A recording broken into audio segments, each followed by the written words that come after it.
C'est...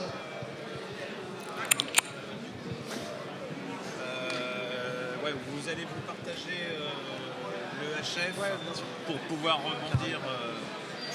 De retour au salon du disque avec les interviews et nous recevons des renards fous, Mad Foxes, connus à la télé américaine mais aussi sur les scènes rock locales, notamment avec des sublimes concerts.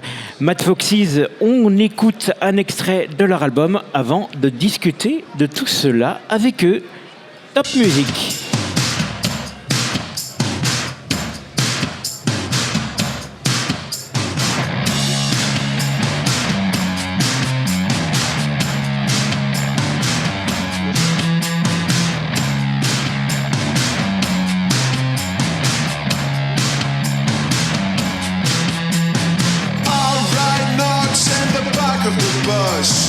I sing songs and carry the curse. You're way too good for me.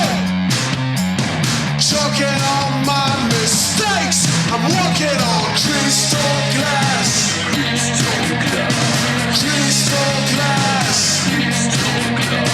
Crystal glass. Walking on crystal glass.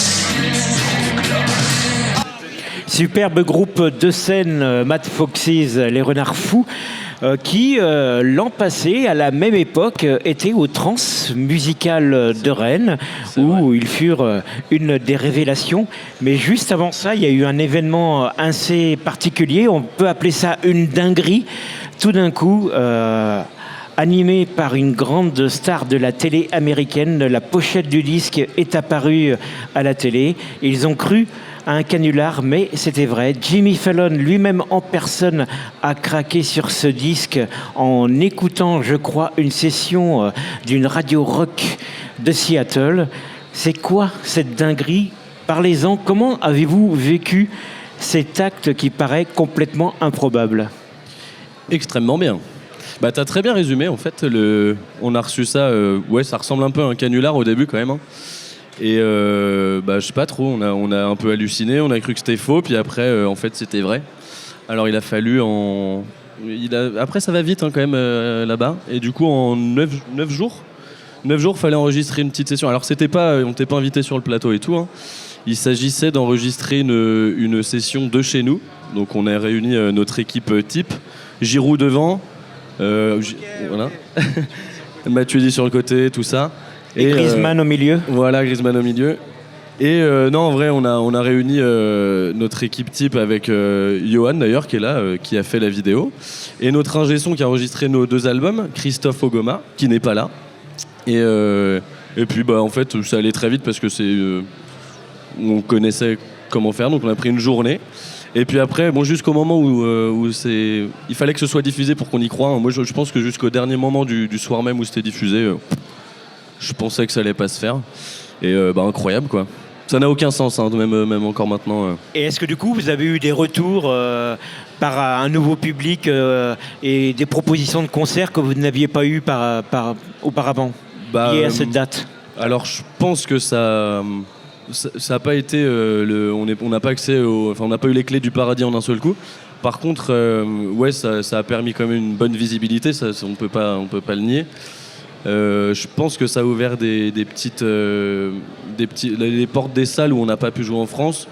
Je pense que les SMAC, par exemple, des villes, ça a permis qu'elles nous voient. Et du coup, on a été invités après ça à l'été à faire des salles ou des festivals où on n'avait pas encore eu d'opportunité, quoi. Parce que déjà, avant cet album, vous avez énormément tourné et c'est un peu comme ça aussi que vous avez forgé votre force scénique en accumulant les dates pour atteindre un stade intensif et pour devenir une bombe de scène. Merci pour ces mots. Non, je sais pas. En tout cas, disons que on a beaucoup fait de concerts dans des cafés-concerts à l'arrache pendant longtemps. Même une fois qu'on avait sorti cet album-là. Là. T'as vu ou quoi? Ça, en 2018, on a sorti notre premier album et après, on a fait encore plein de concerts dans des caves-cons. On tournait un peu partout avec notre van là qu'on avait acheté tous les trois. Et c'est vrai que ça a permis de nous aguerrir sur scène avant d'être un peu plus exposés grâce à cet album-là. C'est l'avantage.